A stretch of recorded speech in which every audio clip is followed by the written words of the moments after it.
Hello hello hello hello hello. कैसे हो? जिनको नहीं मालूम, मेरा नाम है Arihant. I am a chartered accountant with 3 years of experience in the world of finance, where I currently work as well. इस चैनल के थ्रू मैं कुछ वीडियोस बनाता हूँ about financial concepts etcetera which can help you, which I hope will help you. तो आपने subscribe नहीं किया है तो कर लीजिए, नोटिफिकेशन दबा दीजिए। तो चलिए चालू करते हैं। दोस्तों, इस वीडियो में हम डिस्कस करेंगे when to invest, where to invest and how to invest. ये वीडियो कंटिन्यूएशन है मेरे पहले वीडियो का, जहां पे मैंने एक्सप्लेन किया था व्हाई यू शुड इन्वेस्ट। अगर आपने वो नहीं देखा है तो डिस्क्रिप्शन में लिंक है, जाइए फटाफट देखिए और वापस आ जाइए। व्हेन टू इन्वेस्ट पहले डिस्कस करेंगे, लेकिन उससे पहले आपको दो चीजें जानना जरूरी है, या फिर आप जब भी इन्वेस्ट करें ये दो चीजें हमेशा ध्यान दें और हमेशा इन्हें देखें और असेस कीजिए। एक होता है रिस्क और एक होता है रिटर्न। रिस्क मतलब क्या? बहुत सिंपल शब्दों में अगर बोलूं तो रिस्क आपके चांसेस है। रिस्क बोलता है कि आपके चांसेस क्या है, आपका पैसे डूब जाएंगे। राइट? अगर हाई रिस्क के इन्वेस्टमेंट है जैसे इक्विटी शेयर्स, तो चांसेस थोड़े ज्यादा होते हैं। और रिटर्न क्या होता है? रिटर्न बेसिकली आपने जो इन्वेस्ट किया है उसके अगेंस्ट आपको इनकम कितनी हो रही है, रिटर्न कितना आ रहा है, वो होता है रिटर्न ऑन इन्वेस्टमेंट। बट यहाँ पे हमेशा आप ध्यान रखिए कि जब आप रेट ऑफ रिटर्न देखते हैं तो हमेशा inflation adjusted rate of return देखिए। मान लीजिए एग्जाम्पल के तौर पे आपने एफडी में इन्वेस्ट किया। एफडी का rate of return on an average आज की डेट में है 5 से 6%, 5 to 6%। इन्फ्लेशन अप्रॉक्स 4% मान लीजिए, तो adjusted inflation rate of return होगा आपका 2%, विच इज 6 - 4। कब करें इन्वेस्ट? बहुत नॉर्मल सा क्वेश्चन है, कंफ्यूजन रहता है। अभी करें, अभी नहीं करें, बाद में करें, कब करें? वैलिड है, बट मेरी मानिए तो ऐसा कोई सही टाइम नहीं होता इन्वेस्ट करने का। कर लो, कर लो, लेकिन तीन चार चीजें हैं जो मुझे लगता है अफेक्ट करती है टाइमिंग ऑफ योर इन्वेस्टमेंट्स। वो क्या है? फर्स्ट है एज। एज मेरे हिसाब से बहुत इम्पैक्ट करती है आपके डिसीजन को, इन्वेस्ट करना चाहिए या नहीं, एंड कौन से टाइप का इन्वेस्टमेंट करना चाहिए उसको भी। फॉर एग्जाम्पल, अगर आप बहुत यंग है तो आप अपना पैसा एफडी और सेविंग्स अकाउंट में मत रखिए। आप रिस्क ले सकते हैं, आपकी रिस्क एपेटाइट हाई होनी चाहिए इसमें, जो भी हम आगे देखेंगे। तो वो तब आप डिसीजन लीजिए कि आप जितना ज्यादा पैसा इन्वेस्ट कर सकते हैं तब करिए, और थोड़े रिस्की इन्वेस्टमेंट्स में कीजिए, बिकॉज रिस्की इन्वेस्टमेंट में रिटर्न आने के चांसेस, ज्यादा रिटर्न आने के चांसेस भी बहुत हाई रहते हैं, मतलब हाई रेट ऑफ रिटर्न रहता है। दूसरा आप पैरामीटर कंसिडर कर सकते हैं रिस्पॉन्सिबिलिटी। आपकी सिचुएशन कैसी है, आपके ऊपर कितनी रिस्पॉन्सिबिलिटी है। अगर आप मान लीजिए alone, you are the only person responsible for your family, या आपकी कुछ ऐसी सिचुएशंस है जहां पे आप ज्यादा रिस्क नहीं ले सकते, तो आपकी टाइमिंग अफेक्ट होगी वहां पे। आप हो सकता है डिले कर दे अपना डिसीजन कि अभी मैं थोड़ा सा भी रिस्क नहीं ले सकता, तो मैं लो रिस्क की इन्वेस्टमेंट में भी इन्वेस्ट नहीं कर सकता। या फिर आपको आप कंसिडर कीजिए अपना risk appetite, which is risk लेने की क्षमता कितनी है। अगर आप में है कि मैं ज्यादा रिस्क ले सकता हूं और चल जाएगा, तो आप हाई रिस्क इन्वेस्टमेंट्स में ज्यादा अमाउंट डाल दीजिए।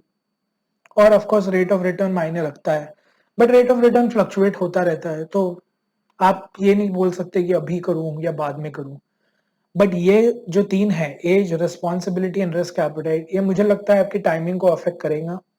बट आप मानिए मेरी बात, आप जितना भी इन्वेस्ट कर सकते हैं, जब भी इन्वेस्ट कर सकते हैं, आप कीजिए, लेकिन थोड़ा डिफरेंट तरीके से।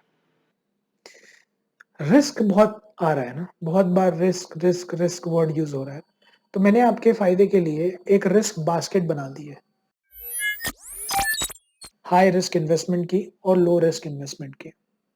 यहाँ पे मैंने कुछ फेमस इन्वेस्टमेंट्स जो जनरली नॉर्मली लोग करते हैं उन्हें बाइफरकेट कर दिया है। जैसे कि हाई रिस्क में है equity shares, mutual funds, equity link mutual funds, and low risk में है debt mutual funds and fixed deposits. अब थोड़ा फिक्स्ड डिपॉजिट, इक्विटी शेयर्स और म्यूचुअल फंड्स पे फर्दर डिस्कस करते हैं कि ये क्या होते हैं। फिक्स डिपॉजिट बहुत ही सिंपल है, जहाँ पे भी आपका सेविंग्स अकाउंट होगा जो भी बैंक में, आप वहाँ पे एफडी अपना अकाउंट एक खुला सकते हैं।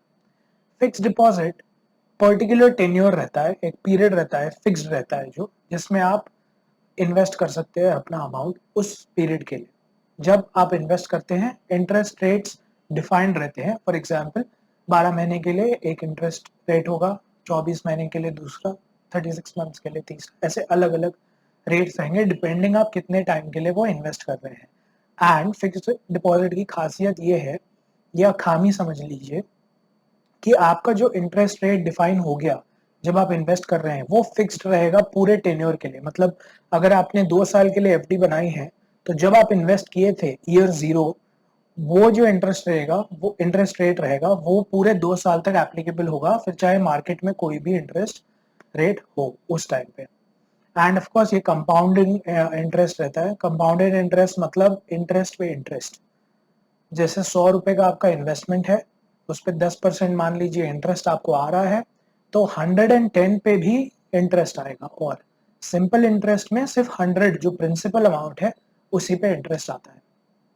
सिंपल। इसमें आपका अमाउंट लॉक्ड इन हो जाता है उतने पीरियड के लिए। हाउएवर आपके पास ऑप्शन है कि मैच्योरिटी के पहले आप वो अमाउंट विड्रॉ कर ले, बट उसमें आपको पीनल चार्जेस, पेनल्टी भरनी पड़ेगी।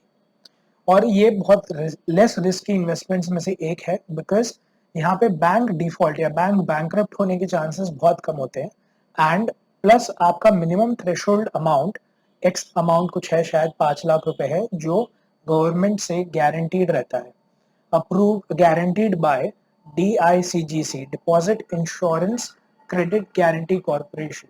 It is a wholly owned subsidiary of reserve bank of India. Equity shares, equity shares technically आपको कंपनी का मालिक बना देता है। फॉर एग्जाम्पल आज के डेट में मैं रिलायंस का मालिक हूँ, ये यूं कह लीजिए कई मालिकों में से एक हूँ। Thank you.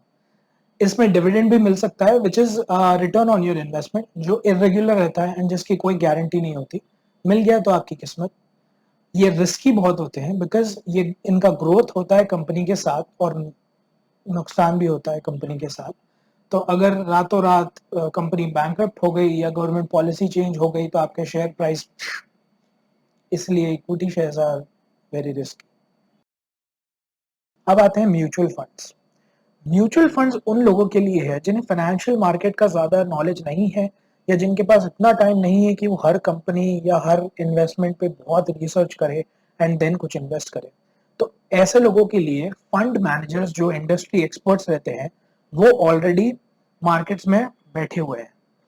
इनको आप अपना पैसा देते हैं, जैसे मैं हूं, आप है, ऐसे बहुत सारे लोग फंड्स, इन म्यूचुअल फंड्स में इन्वेस्ट करते हैं। तो बेसिकली हम क्या कर रहे हैं, हम हमारा पैसा वो फंड मैनेजर को दे रहे हैं जो हमारे बिहाफ में इन्वेस्ट करता है। तो उसके पास एक पूल ऑफ इन्वेस्टमेंट बन जाता है जो हमारे कंट्रीब्यूशन से, और उसको वो एक अलग अलग कंपनीज में इन्वेस्ट करता है अगर इक्विटी म्यूचुअल फंड्स है तो। 3 टाइप के म्यूचुअल फंड्स होते हैं। एक है इक्विटी लिंक म्यूचुअल फंड्स, दूसरा है डेट, तीसरा है हाइब्रिड। इक्विटी म्यूचुअल फंड्स में क्या होता है, जैसे मैंने बताया आपको, इक्विटी शेयर्स आप खुद खरीद रहे हैं कोई कंपनी के। म्यूचुअल फंड्स में आप अपना पैसा दे देते हैं एक फंड मैनेजर को, उसमें वो इन्वेस्ट करता है अलग अलग अलग कंपनियों के शेयर्स में, डाइवर्सिफाई करता है उसको, एंड उसका जो रिटर्न आता है वो आपको रेगुलर मिलता रहता है। तो equity link mutual funds risky होते हैं, लेकिन रिटर्न आने के चांसेस भी ज्यादा है, ज्यादा रिटर्न आते हैं।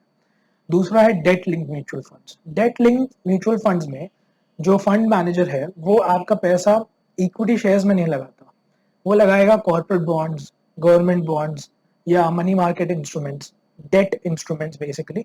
तो उसमें आपको रिटर्न कम आता है बट रिस्क भी कम होता है, पैसे आपके डूबने के चांसेस कम है। एंड देन तीसरा है hybrid. Hybrid is just a mixture, मतलब दोनों का थोड़ा इक्विटी में लगाएंगे, थोड़ा डेट में लगाएंगे, तो ये बन जाता है हाइब्रिड। अब फाइनली, हाउ टू इन्वेस्ट, कैसे करें इन्वेस्टमेंट। सिंपल है। एफडी तो आप बस जैसा मैंने बताया बैंक में जाइए, अपना आप बोलिए हमें एफडी करानी है, हो जाएगा। इक्विटी शेयर्स म्यूचुअल फंड्स के लिए आपको डीमैट अकाउंट चाहिए। डीमैट अकाउंट आप कोई भी ब्रोकर के पास जाके खुला सकते हैं। फॉर एग्जांपल मेरा जीरो धा में है, जीरो धा मुझे पर्सनली बहुत अच्छा लगता है। वहाँ पे आप अपना डीमैट अकाउंट खोलिए, वहाँ से आप म्यूचुअल फंड्स में इन्वेस्ट कर सकते हैं, इक्विटी शेयर्स में भी इन्वेस्ट कर सकते हैं।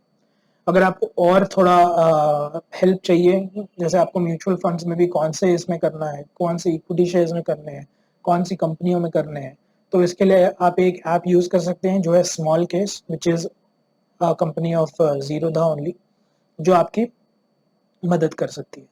तो यहाँ पे हमने देखा कि रिस्क क्या होता है, रिटर्न क्या होता है, inflation adjusted rate of return क्या होता है, आप कहाँ इन्वेस्ट कर सकते हैं, कब इन्वेस्ट कर सकते हैं, कैसे इन्वेस्ट कर सकते हैं। I think and I hope कि ये आपके काम आया हो, इससे आपको मदद हुई हो। अगर आपको ऐसा लगता है तो आप शेयर कीजिए और भी लोगों की मदद कीजिए, मेरी भी मदद हो जाएगी। एंड पसंद आया है तो लाइक ज़रूर कीजिएगा, सब्सक्राइब कीजिए, नोटिफिकेशन दबाइए। टाटा, अलविदा, बाय बाय, टेक केयर। इस वाले में ब्लूपर्स नहीं है क्योंकि तुम्हारा भाई अब ट्रेन हो गया है।